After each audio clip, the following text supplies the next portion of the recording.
What's going on, guys? My name is Eldeniro and welcome to episode 119 of my FIFA 15 career mode with Manchester United. This is the penultimate episode of this season, so in the next episode we're going to reach the end of this season, and then the episode after that will be the start of the 2020/2021 season. But as you can see from the league table here, in the final run-in in the league we are doing extremely well. We've slipped up a couple of times, but we have managed to hold on to that first team place, and luckily enough for us, champions Leicester have completely fallen away this season, and Chelsea have just not been their usual selves. So we're starting off with a game away from home at the City of Manchester Stadium, or the Etihad as it's actually known. I never call it that, I don't know why, but obviously the Manchester derby, a very intense affair where we're hoping to pick up the win because of the fact that Arsenal are kind of closing the gap at the top, and they are looking a little bit more and more menacing as time goes by, and we continuously slip up with stupid draws that we don't really need to get and things of that nature.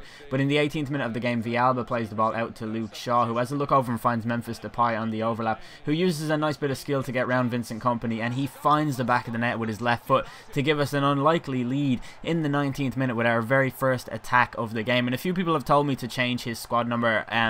I know I'm gonna change them like in the middle of the season. Like, I hate changing numbers like in the middle of the actual season itself. I mean in pre-season, in the middle of the summer. I'll change them all like to be a little bit more, you know, better or whatever, because I'm like mad into squad numbers as well, and it just, I don't know, I just can't change them in the middle of the season because they don't do that in real life very often. But Oscar scored in the 23rd minute to equalise for Manchester City. He's been a player who they signed at the very start of this overall save, and he's been so good for Man City every time I come up against them. So in the 26th minute we came forward again with Hector Villalba taking the ball around the Manchester City defence, but sadly he just cannot find the back of the net, and nobody seems to know what's wrong with Villalba. Like, why can he not score in, like, this is a guy who used to score from anywhere on the pitch anytime I had the ball, and he takes it past Vincent Kompany again in the 37th minute and gets into a really good position before looking up and shooting straight at the Man City goalkeeper and seeing it cleared away. Then we come into the second half with Varane on the ball. He plays it to Raphael, who plays an incredible through ball into Dybala, who gets into a great position ahead of Mangala, but sadly his strike hits the post. He did kind of everything right. It was just that like fraction of an inch closer to it would have gone in. But in the final 10 minutes of the game, City came forward with Negredo on the ball. He came on as a second half substitute, and he plays it into David Silva, who strikes the post himself. Now, he really should have scored from there. Like, that was an unbelievable opportunity, especially the way that De Gea barely even moved, and then the rebound came back out again. They got a second chance, but thankfully for us they didn't score. And then we come up to the 86th minute of the game with Memphis Depay bombing forward in a really good position.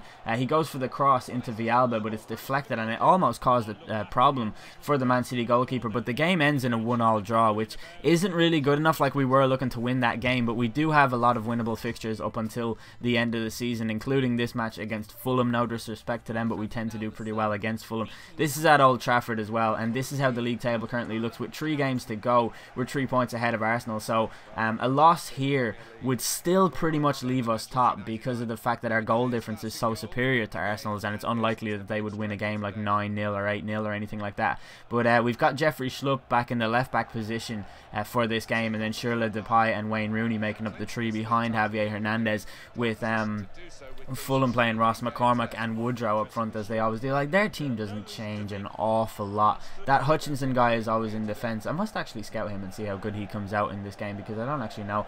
But we come up to the 7th minute of this game with Ross McCormack on the ball. He always has a good game against me. He's a very, very lively player. He plays it into Al Faraj, whose shot goes pretty close, but thankfully for us it did go wide. Then we come up to the 20th minute of the game with Wayne Rooney playing the ball into Nick Powell, who gets around the Fulham defender really well and then gets brought down inside the box. Now, I think this is a penalty, and I'd love to know what you think, because that's, like, in no way is that a clean tackle or is that a fair tackle.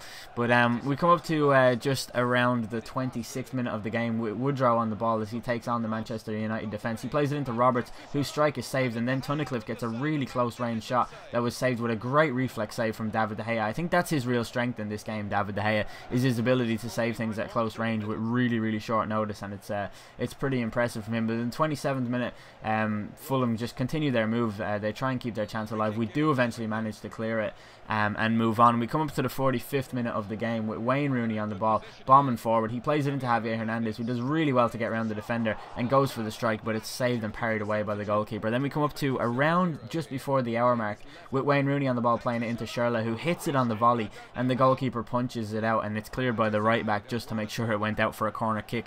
I wasn't expecting much from the corner, but I never really am. We don't do too well from corners, but Ander Herrera stands over it. He crosses it in towards Javier Hernandez, who gets his header on it, heads it straight down the middle over the goalkeeper, and puts us 1-0 up on the exactly on the hour mark in that game. So that was really, really good. Then 1 minute later, Fulham came forward, but we launched into a counter-attack from their attack with Memphis Depay on the ball, doing quite well, again with the skills. He's just it's so easy to dribble with Memphis Depay on the ball. Then he treads it into Javier Hernandez, who gets in ahead of Hutchinson and finds the back of the net with his left foot to make it 2-0 and get our second goal in just 2 minutes in the game, which was very impressive overall, because Fulham were actually quite tight in their defence, and they were I suppose they had like a rigid midfield that made it quite difficult to break them down. But Woodrow comes forward in the final moments of the game. It comes through to Taggart, who plays it into Williams, who finds a side net only, and we survive. We keep our clean sheet intact, and we end that game with a 2-0 victory. Then we go into our next game, which is against Cardiff City.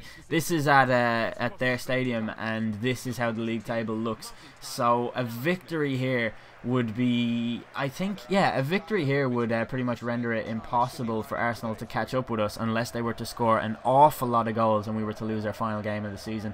This is how the Cardiff lineup looks like. They've got Lafondra and Maynard up front with Pilkington on the wing. Did they sign Livermore in the game? I think Livermore is still a Hull City player in real life, but maybe he does play for Cardiff, because I was going to say, like, that's quite a realistic signing, and that's pretty well done if the AI actually did decide to do that themselves.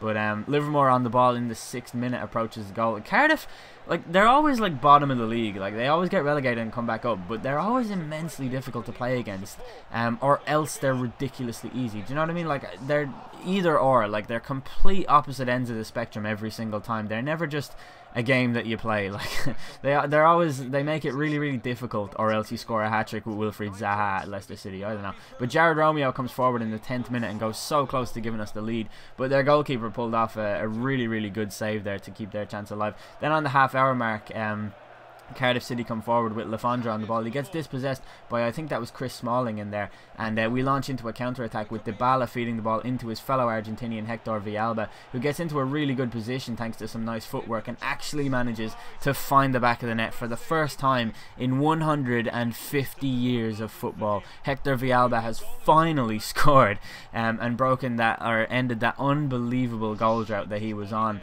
And such a simple finish as well with the, like, I don't know, I kind of expected him to hit it with his left foot and finesse it in. But we come up to just beyond the hour mark with Villalba on the ball once again as he treads it into Dybala, who's coming forward. The man who hasn't progressed a single stat. I think I might just sell him because he's not going to do much. But Dybala gets into a really good position, like, just with his footwork, and he plays it into Memphis Depay, who goes very, very close to making it 2-0, but sadly it was cleared away, and a really good save from their keeper too. He did an awful lot of that all evening. But we come up to the 76th minute of the game with Memphis Depay on the ball as he takes on Carroll and takes it down the left-hand side of the pitch, which is the position that I allocated to him for this game. Then he feeds it in towards, I don't know who was in the box there. I think it was Villalba. It's such a shame that he ran in such a stupid position. But the ball comes to Pereira, the Belgian, who does really, really well to get his chance off.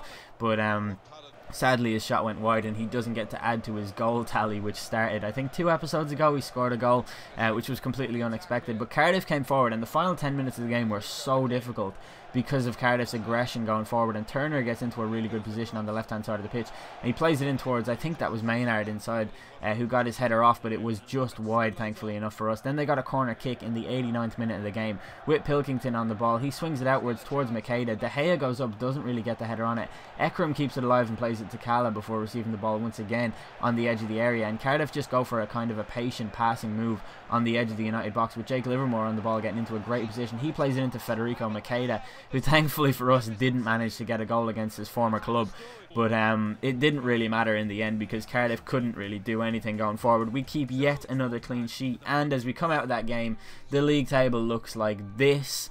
and we are officially the champions of England, which I really wasn't expecting to happen. I was expecting it to go to the final day, but I'm kind of surprised with how easy a season that was. Like, fair enough, we did go from Leicester, a team where we didn't get an awful lot of money ever to do anything, but you join Manchester United, you get a lot of money to sign the players that you want. I didn't really even have to add too much to the team, although I suppose I did in terms of like Villalba, Depay, Timo Huppertz, Andre Schürrle. Yeah, I did a good job. I'm a good manager. I did a good thing, but I'm thinking of signing Abeid for next season from Newcastle United, just to see what he's like, because he always plays well against me.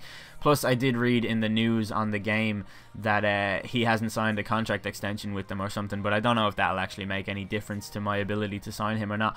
We'll find out, but we can discuss transfer options in the next episode, because it will be the final episode where we will play in the FA Cup final against Arsenal, which I think will be really interesting because of our history with them this season, and the mini rivalry that we've built up with them already in such a short space of time. But that's the end of this episode. Hopefully you guys enjoyed it. If you did, please do leave a like on the video. That would be much appreciated. I've been El Dinero. Thanks for watching.